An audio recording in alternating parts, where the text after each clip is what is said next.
Hey, first of all, thanks for being a Weldmonger customer. I made this video strictly for you. These are quick tips style videos. This one is strictly on TIG welding aluminum. 2 tips for you. First tip is when you're trying to get full, smooth, even penetration on the back side of a thin aluminum butt joint, you really need to clean both sides, give it an acetone wipe first, but it's also really important to clean that sheared edge. A clean file is best for that, one that's not been used on carbon steel or other things. They even make aluminum files strictly for that work great. But it's really important to clean that edge. It really helps get smooth penetration on the back side. The second tip is for avoiding porosity on a weld that will be final machined. If your machine has AC balance, add just a little bit more cleaning and that will help. Here's how to know if your AC balance setting does not have enough cleaning. See, there's no cleaning action outside the bead. We see some black dots, also called pepper in the puddle.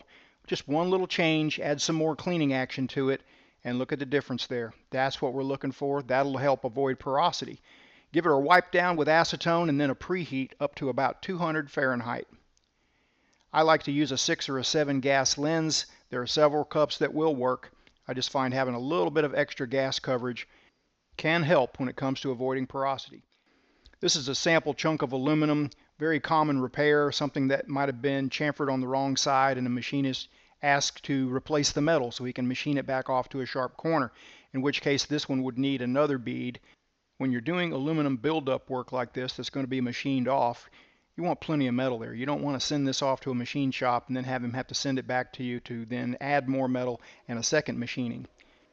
Sometimes you have to weld nasty or cast or dirty aluminum. And when you have to do that, you also want to add a little bit more cleaning action on your AC balance, but you also want to let that cleaning action work. You want to let it do its thing before you ever puddle. This can also help put a little bit of heat into a part in the case of a thick aluminum part.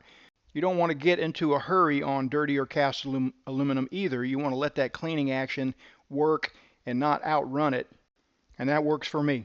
I hope you're enjoying these quick tips videos. Make sure to hit the home page and see what kind of deals we got going on. We'll see you next time.